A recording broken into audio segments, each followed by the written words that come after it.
Hi, hi everyone. I'm Ruga, Pariti, Poonam.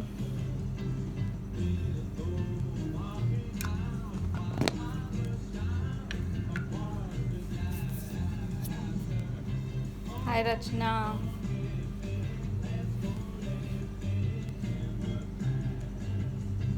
Morning. Hi Isha. Hi Anjali.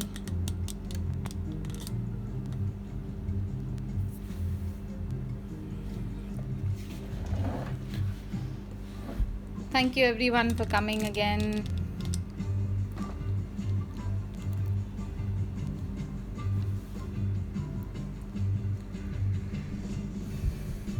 Hi Isha. Hi Rachel.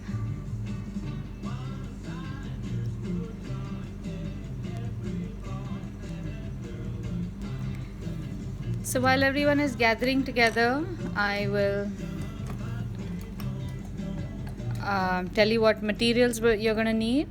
So you can, go and pick your materials. We will we'll make one illustration using pen. So those of you who do not have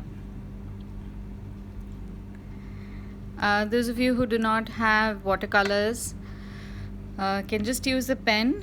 We'll also use a pencil to make initial illustrations, and I'm going to encourage everybody to not use any erasers if possible. Blue or black, either is fine. You can use a black pen also, because there are a lot of traditional Hamsa graphics which are made on silver. So that is just a design on silver which looks like black on white. So a black pen is good.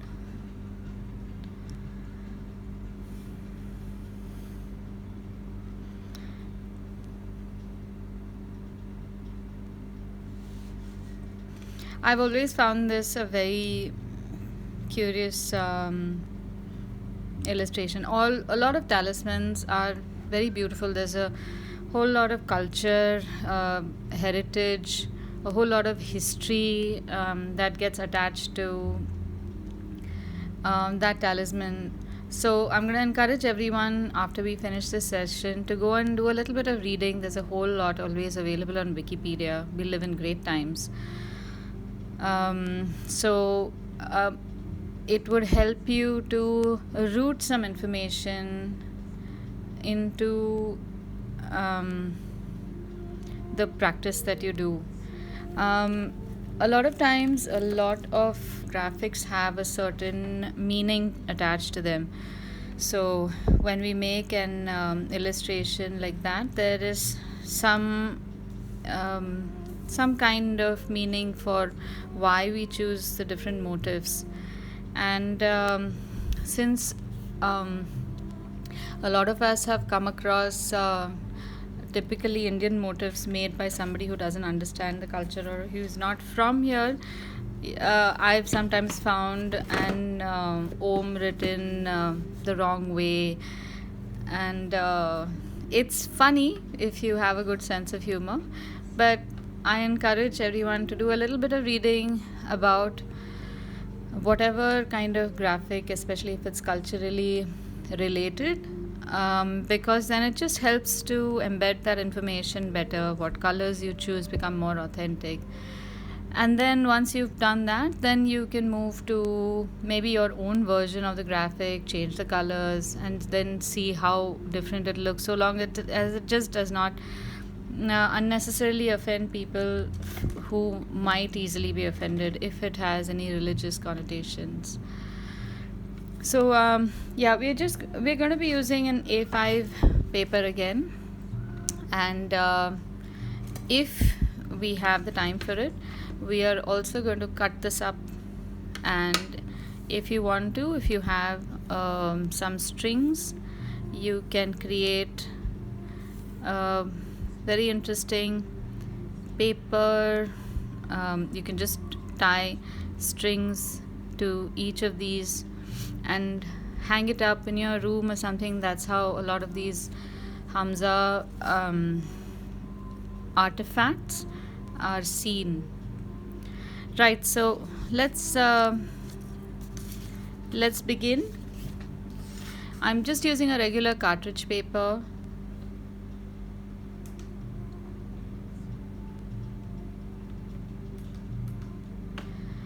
It's cut to A5 size, so it's a little more manageable. A5 is half of A4, so I've taken an A4 sheet and folded it in half and then cut along the fold. Approximately the measurements are about 14 and a half centimeters by 21 centimeters. Yeah, watercolor pencils should work.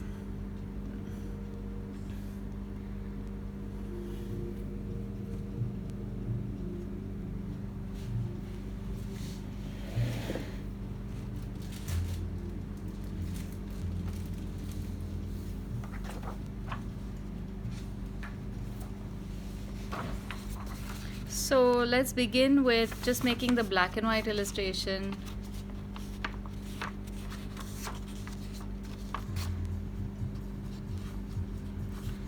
The black and white illustration can be made on printer paper as well, because a lot of times whatever pen you're using, it might react funnily on the cartridge paper. So let's get to it.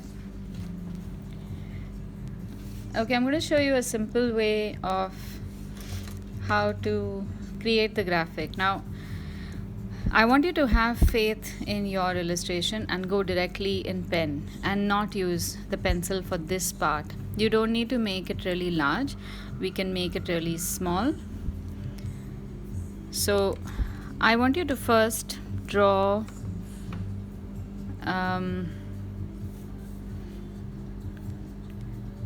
the shape of an eye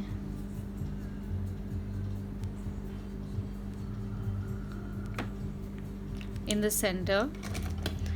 I've drawn it slightly lower so that I can accommodate the fingers on top. So say 2/3 of the graphic is above the eye and 1/3 is below the eye. So keeping that in mind, make the eye somewhere towards the lower half of the paper.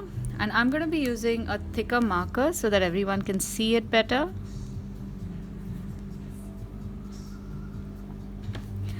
Now right in the center, but so that the eye does not look like it is too scary, touch the circle to the top arc.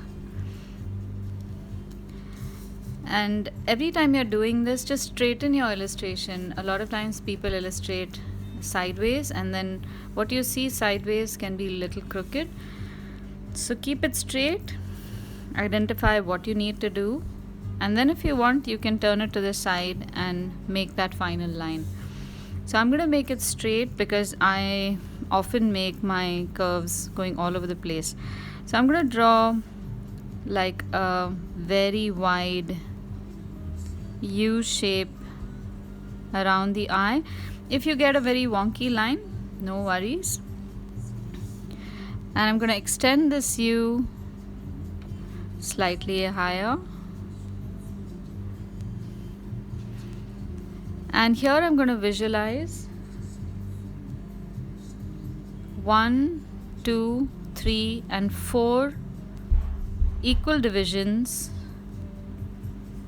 from where we are going to draw the remaining fingers. So just about the same distance away from the eye as it is from the bottom that you've drawn.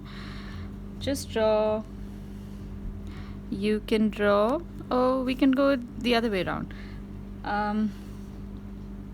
to make life a little simpler. Let's draw a circle around the eye, and we'll draw an arc on top of this circle.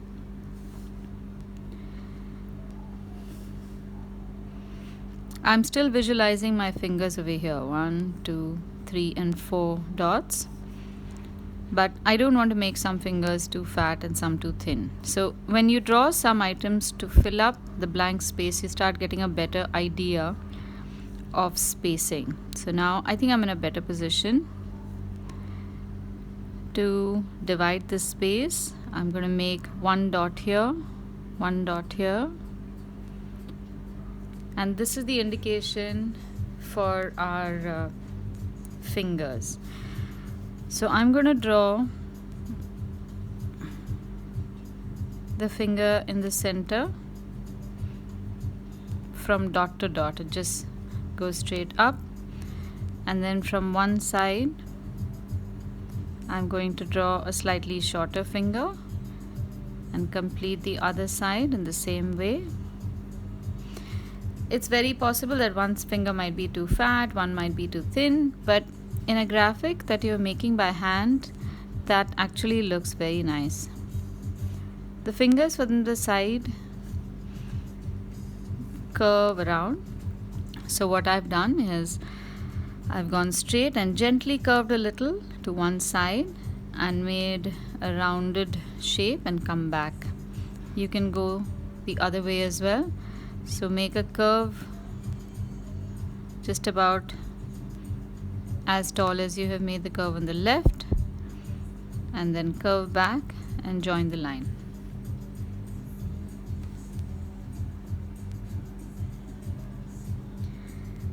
Okay, so our basic structure is ready, and now beyond this, whatever graphics you want to make, you can make leaves, you can make flowers, you can make just lines and dots, and each of these fingers you can have a different graphic. So I'm going to switch to the thinner pen now. This is another very interesting pen from Rotring. It's called Tiki graphic pen. It doesn't work really well on cartridge paper, but it works well on your regular printer paper. Now that we have oriented our drawing, it's much easier to tilt and start drawing things. So I'm going to draw a line straight through all these 3 fingers, and I'm going to make leaves in the center.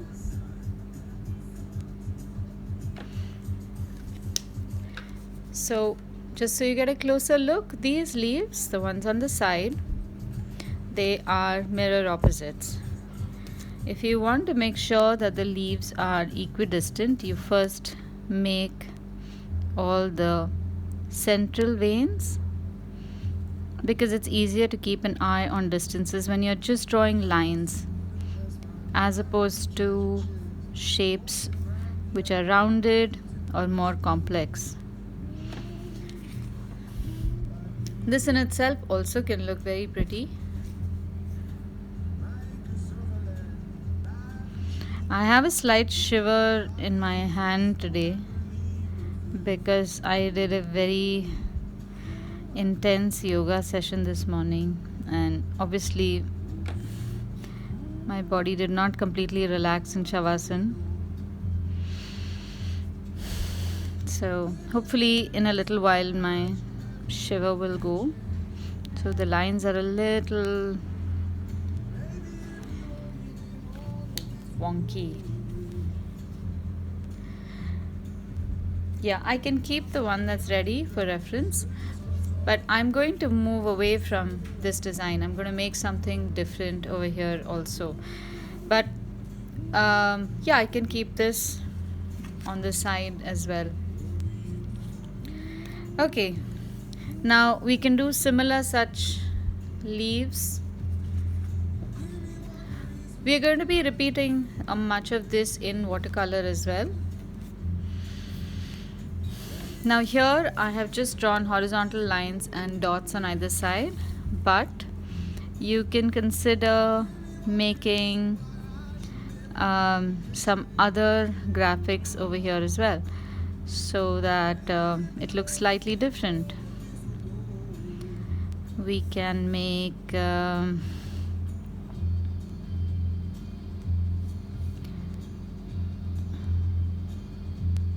we can make leaves like that over here. So these are like teardrop shapes. They're the kind of shape that we made yesterday for when we illustrated garlic. So go from one side, turn around, curve the line and come back in. Gentler line on top, deeper curve at the bottom. I find that if you can limit your subject, meaning if you can say, I'm going to draw a straight line and then I'm going to see how many different types of leaves or leaf structures I can make in that, it can give you you are forced to think creatively. Can this hand be counted as mandala? I don't think so, because mandalas necessarily need to be circular, if I'm not mistaken. They need to have a repetitive design in a radiating order. So this would at best be doodle art, but not a mandala. But if anyone knows more about it, please do let me know. I wouldn't want to give wrong information. Okay, I'm making this design a little more busy by filling out the space in between with smaller leaves.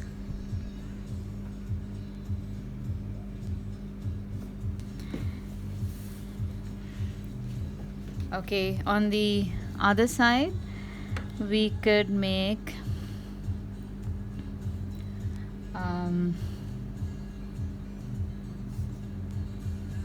make a shape like that, scallop shapes, just to explore a different looking structure. And within these scallops you can make other shapes. You could probably just make more concentric lines.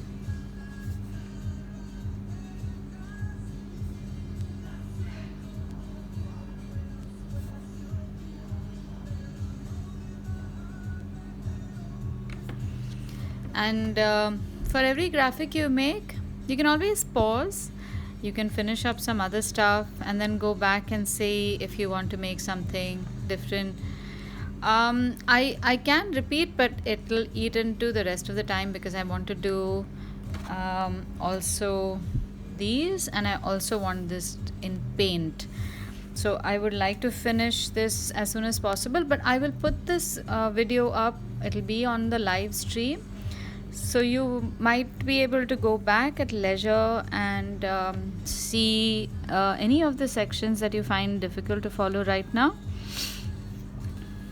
Okay, I'm going to make this palm frond kind of shape here. So again, from the center but a little distance away from the edge, I'm going to bring the line down and 2 other lines from the side and complete them over here in what could look like a continuation of this circle, a little far away. And here I'm just going to make lines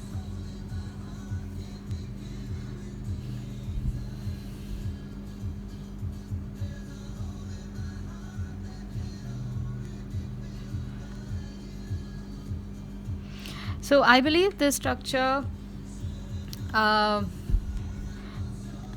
dates back to even Egyptian times, and over time it has been modified by different cultures. Another name for the Hamsa apparently is also Hand of Fatima, who apparently was the Prophet Muhammad's favorite daughter.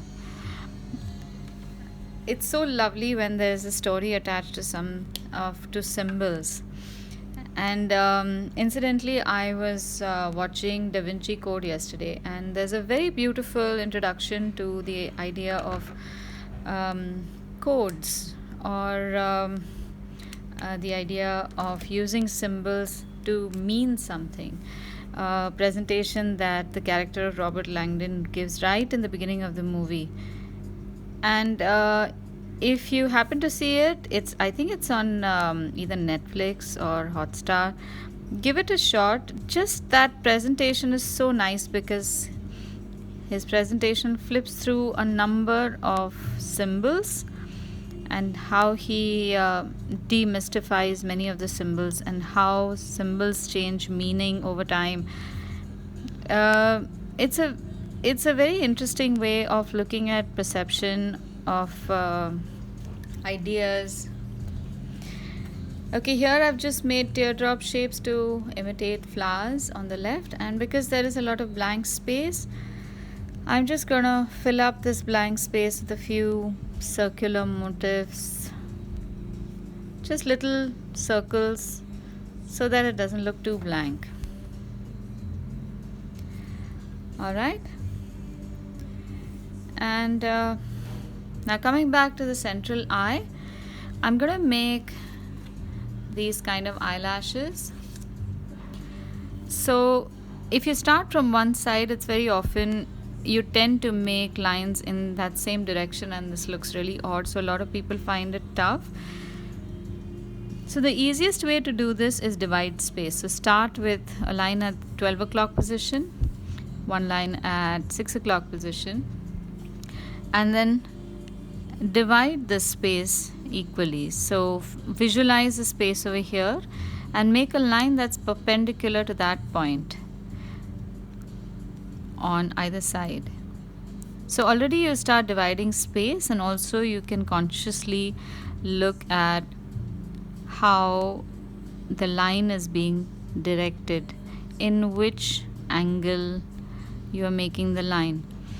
And I wouldn't crowd this too much. I would just make a few lines, leave it, and then come back to it later. We can always come back to our illustration later.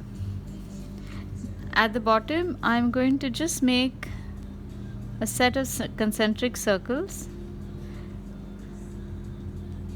to mark my center bottom, and I'm going to extend 2 lines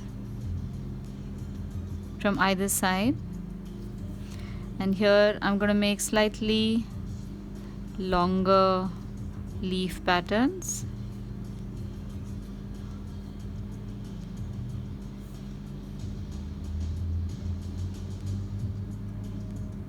Now you can do something similar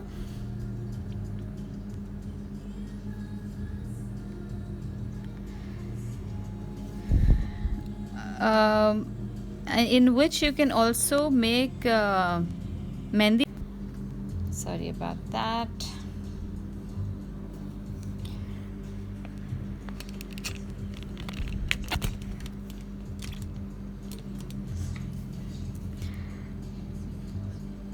Even mehndi designs is a beautiful exploration.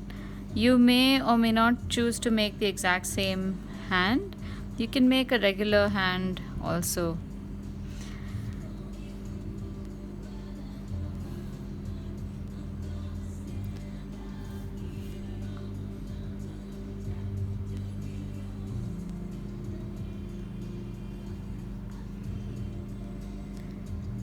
So the intention of exploring things like these leaf shapes, between this shape in the center and these, it makes such a big difference. You will also see that when you start making graphics like that, when you are outside, you start observing things very keenly also, because then you want to bank some references so that when you get back home you can make a version of those in your illustrations. So one of the side effects of learning art is you become so aware of your world, of the world around you. Okay, I'm gonna make a teardrop shape over here and a small circle inside. this is the kind of shape we're going to make for the eye in the center when we paint, but we're going to paint it in different colors. Now I'm going to change my pen and add a few starburst lines to the circle because there is some space there, and if I made it in the thinner pen, it might not attract so much attention. So essentially we're done. This is about as much as you need to do, but of course you can add a few more things here and there and fill it up. You can add a few circles or dots or teardrops or additional starbursts if you want around the eye, but I'm going to leave it over here because I would like to add something different. I don't want to necessarily do the same graphic as I've done over here, but I can't think of anything right now, so I'm going to come back and finish this later. And let's move on to the watercolors. Okay, now I'm going to keep this reference and the watercolor reference in front of us.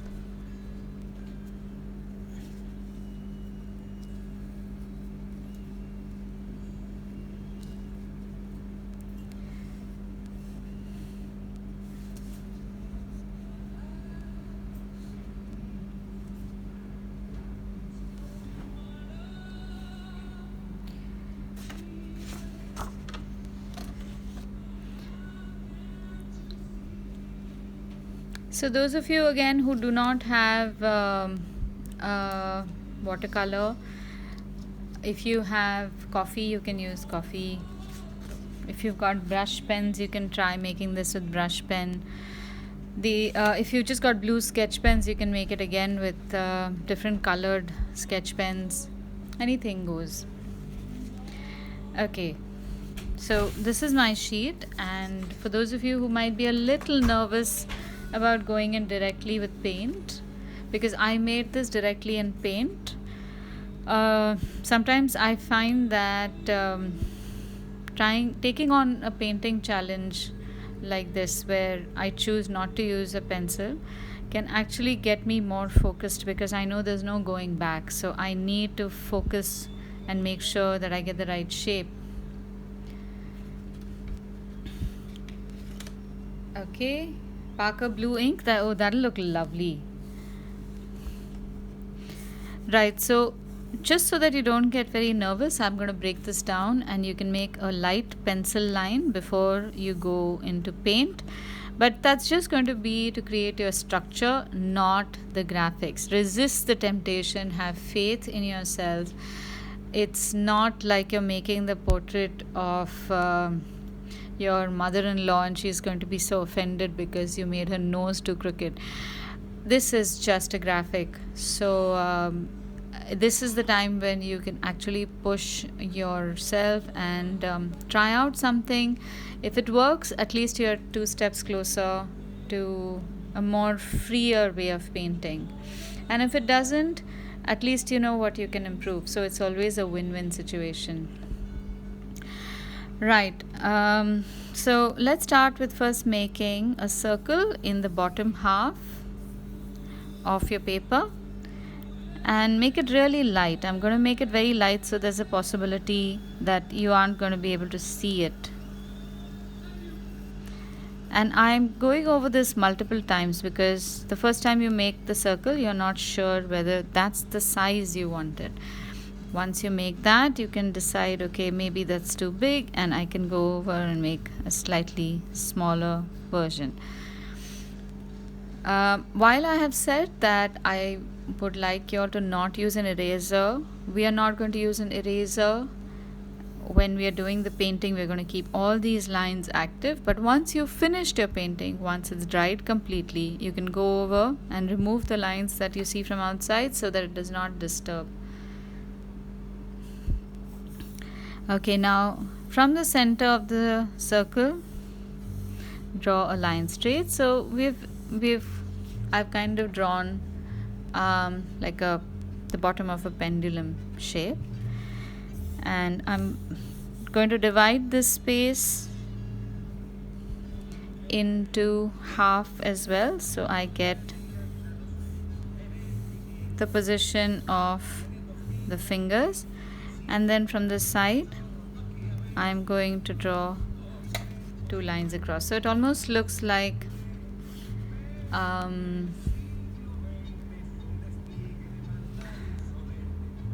does that script Hamsa word on work you made got any name? Yeah, okay, this yeah, it's actually the wrong script to use over here. I'll get to the script soon. I'm hoping to be able to write that over here as well. Okay, so now once you have this line work ready, yeah, so that script is based off of what's called the Celtic script. It's very different from this, so that's my disclaimer. I am aware that this is not appropriate over here, but the Celtic script somehow to my sensibilities seemed like it looked very exotic, and I'm sure in the Arabic world it'll be exotic for them too, but I couldn't find I'm not at all fluent with the Arabic script, so I could not find anything that I could modify to make an Arabic looking script but with English letters. So this is the closest that I could find. Again, it's this is the advantage of being an artist. You're in charge of your artwork, so you can choose whatever you like.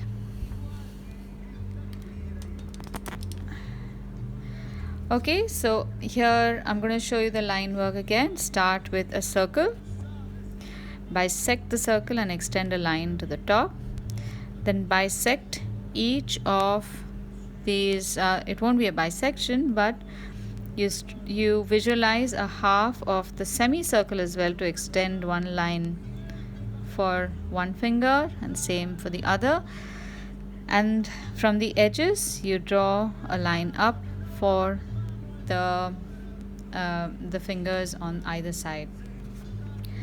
And now you will draw a concentric circle inside, because this is where we are going to position the eye,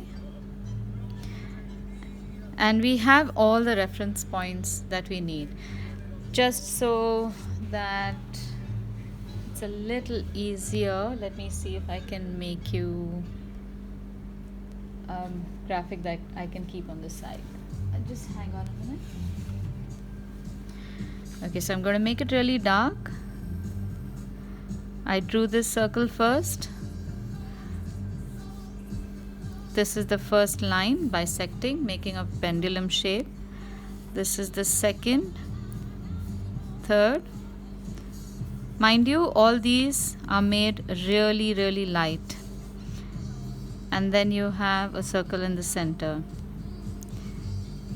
Do not make this line. This is just for your reference. Alright? Even this, actually, if you make it in a nice thick line, it looks very good.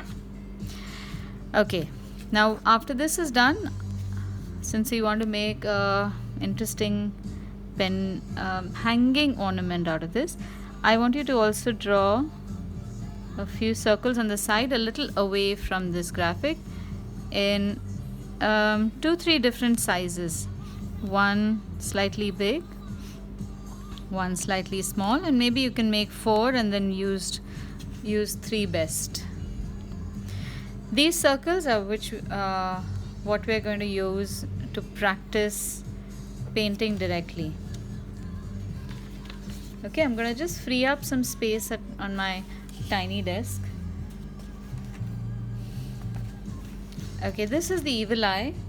I think anyone who's gone to Turkey has seen it.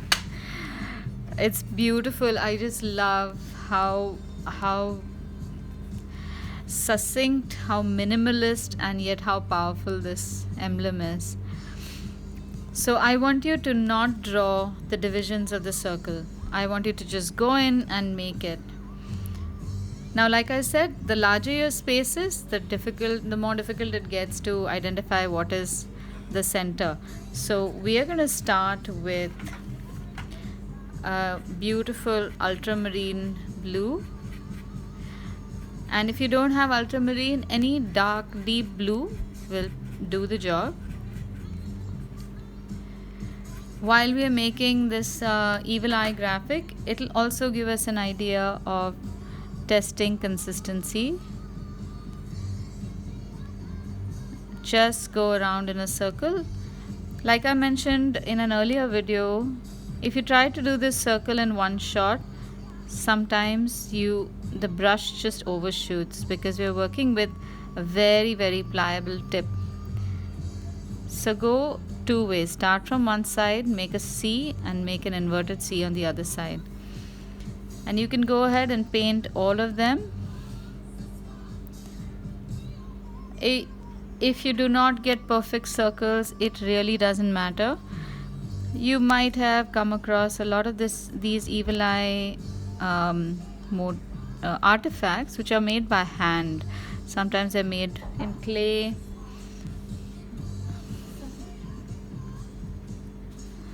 So when artifacts are made by hand, they will, well, the intent is, I think, over there for everyone to make them as uniform as possible, but a few things here and there can look different.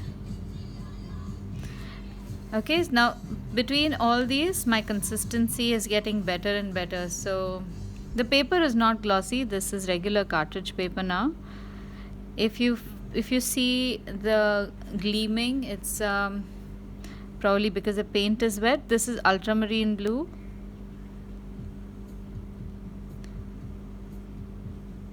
For those of you who are using the camel color kit, this is the blue in the middle.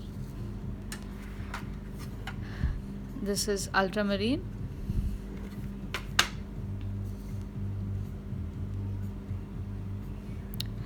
Okay, now the blue in the center that we're using, and we are not going to make a teardrop shape, will be cerulean blue.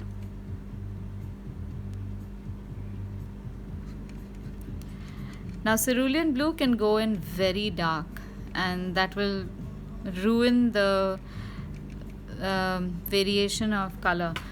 So test it out on any one of these, make it slightly watery and make a circle a little away. We need a little white gap between the two blues, and feel free to even out your circle by moving your paper around. Now when you're painting this, when you're painting an area, you must always be in a position to see the tip of the brush. If you can't see the tip of the brush, then sometimes your paint goes over. Okay, I'm deliberately not making this even because I quite like how it is leaning towards one side. And here I'm going to make a slightly smaller circle and leave a larger white space. So those of you who've done any kind of design, studied design, or are designers yourself, you will, and I think also people who probably do catering, that you always make a few pieces extra. I don't know if there's any other profession that requires you to do extra work just so that your work gets done. Okay? Now we're going to come back and make just a circle of black in the center, but we need to let all this dry. So while this is drying, I'm going to put this aside, go back to my black ink work. I often do this. I will do okay, too much light, sorry.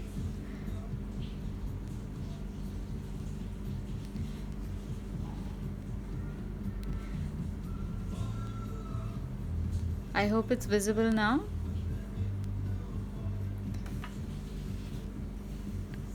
Okay, in different areas it looks different. I'll keep this so.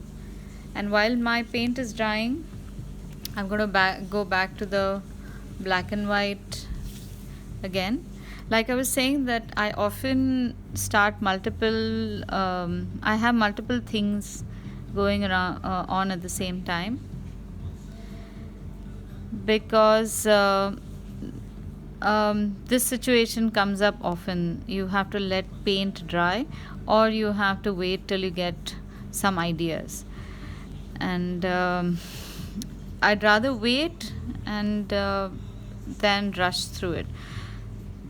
This is, I find, one of a crucial skill that you need to learn when you're doing any art, the art of patience. I myself have ruined so many pictures from being impatient to see the result. While this result is happening right in front of you, there are some lines, in pencil that you want to erase, and before everything has dried, you want to see the result and you erase the lines, and the last thing that you've painted just smudges all across, and it's heartbreaking.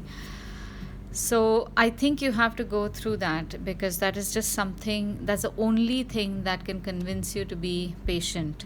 I think I might be able to equate that to possibly when you're on a diet to lose weight, the motivation, not diet, actually exercise, the motivation to get up in the morning and go do some exercise starts becoming a lot easier when you start seeing some result. It could be the teeniest of things, but maybe some strength that you've built up, and that's it. That usually suffices, and then it's pretty much a cakewalk, and you're able to motivate yourself.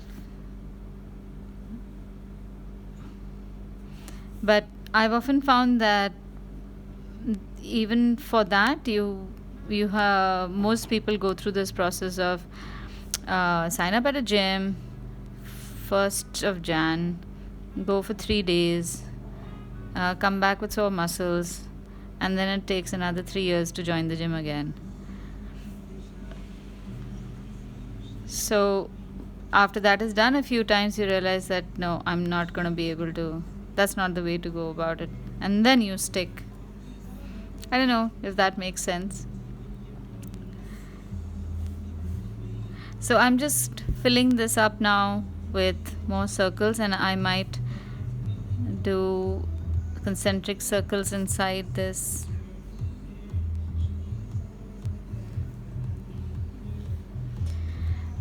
And I'm only doing this because I need to wait for my paint to dry. If your paint is too wet, you can just cut up the circles from a little distance away and begin the rest of our painting. Okay, so we have about 15 minutes to go, and we have to rush through this. Back to ultramarine, and let's start in the center by making the eye. This is going to be a lot faster because now we have an idea of the graphics. I'm going to try and rush through this. It's exactly the same things that we have done before. If you feel at some point you want to take a break, please do that. Don't push yourself into trying to finish if your hand isn't moving properly, if you're not comfortable with the brush as yet. Take your time. It's always better to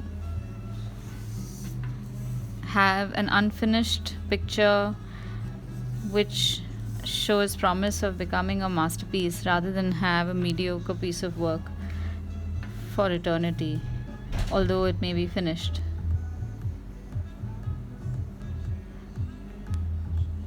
So the brush technique to use, like I have been showing, is Keep adjusting the angle in which you hold or move the brush so that it trails the paint behind it.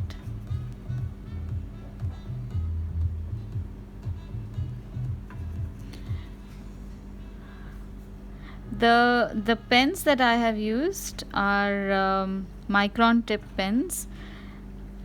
That's one second, I'll just show this to you. This is by a Japanese company called Sigma, or you can also use rotary, but these pens come in a set. Yeah, this is ultramarine. The Sigma pens come in a set of 10, which also sometimes include a brush pen and another graphic pen which has got a more flexible tip, less flexible than a brush pen, and it's great to do brush lettering with. So I don't know if Amazon is ordering, but you could give it a shot.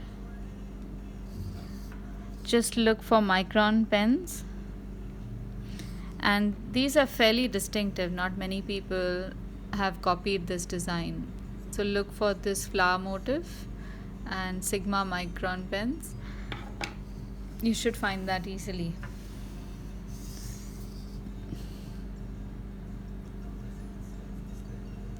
Those pens I found are the most versatile. I have worked with them on all sorts of paper. Yeah, so no, till we are in a better position, even just a regular ball pen is fine, or just a pencil is also fine. And really worst case scenario, if you want to, if any of you have tea lights at home and you burn oil lamps, you can find that on the underside of those incense burners, if you put in an oil lamp or an oil tea candle, it collects a whole lot of black soot.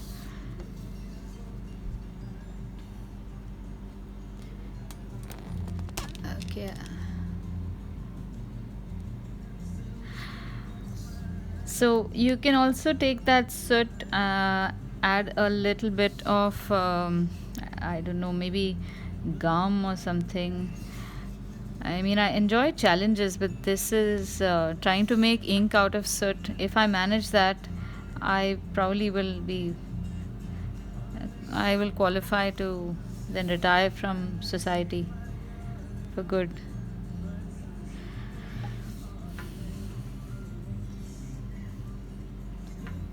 Okay, I'm going to continue this. Make slightly, these are the same graphics that we made earlier, so this should be a little easier.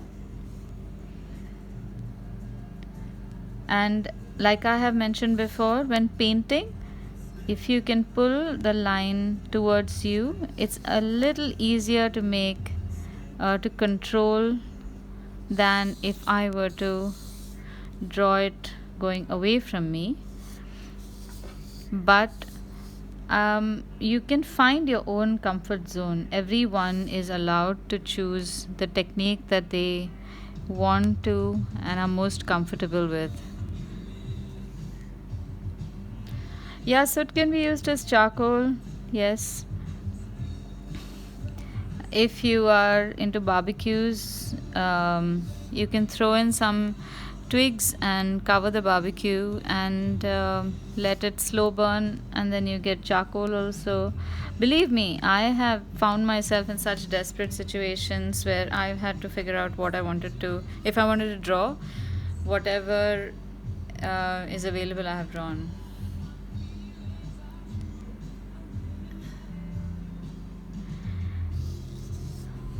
Okay, the blue leaves, if you don't understand, I'll make this here because we're going to cut this off. I'm just going to magnify this, make a central line always, and then make a shape like that, and then flatten your brush and fill up the inside. That's all there is to it. Okay, here I'm going to make that palm shape.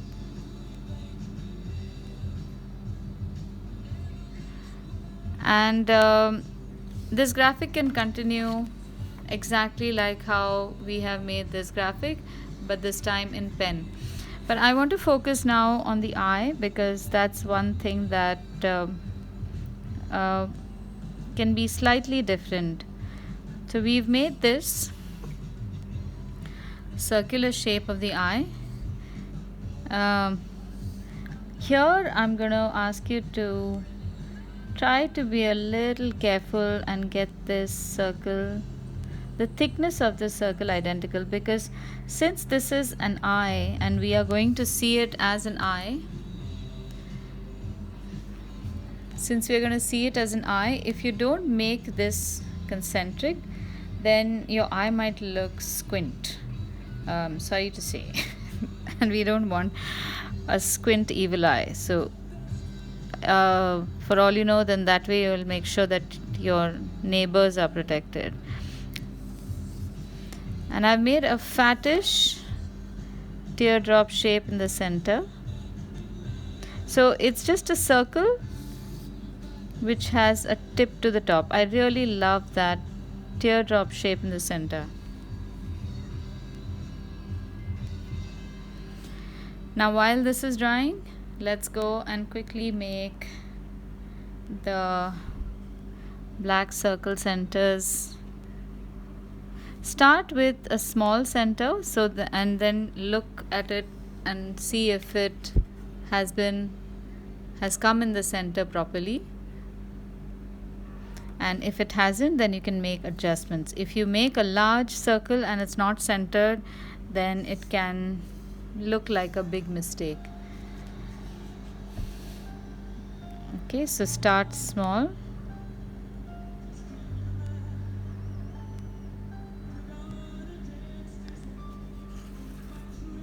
Somehow this eye shape also reminds me of the eyes of Lord Jagannath of Puri. There's so many places in and around Puri where you just see the eyes, and I'm sure if you ask a small child, they look extremely scary. I mean, yeah, anything will run away from that. Okay, so I'm gonna leave this so till my till the central part dries, and take your time to make. I'm going to be putting up this graphic on Instagram, so if you want, you can check it out.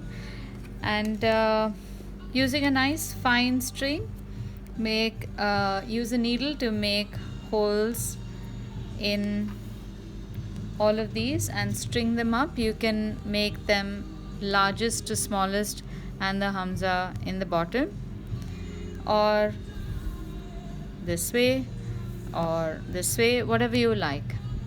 Okay, we're just about got 5 minutes, so I'm going to show you how that lettering is done. Hopefully I will be able to finish this eye in the time that we have. So I'm going to letter over here, and I'll go with the brush.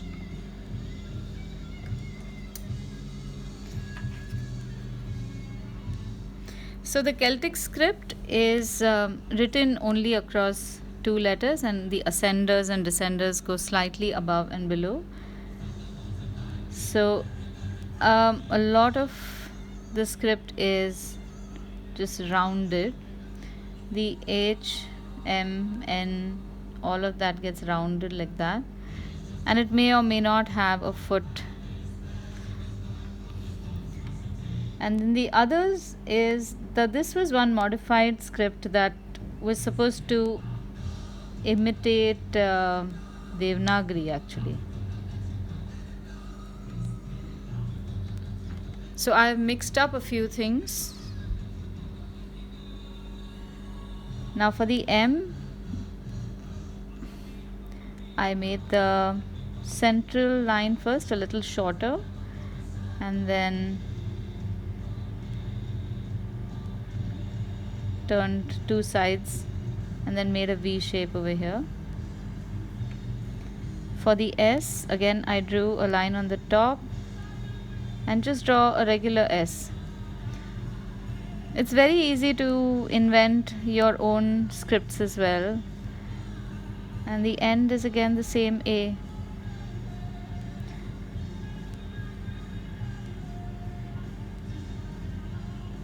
There you go. Shouldn't be too difficult. Give it a shot. Write in pencil first if you want to, and then paint over.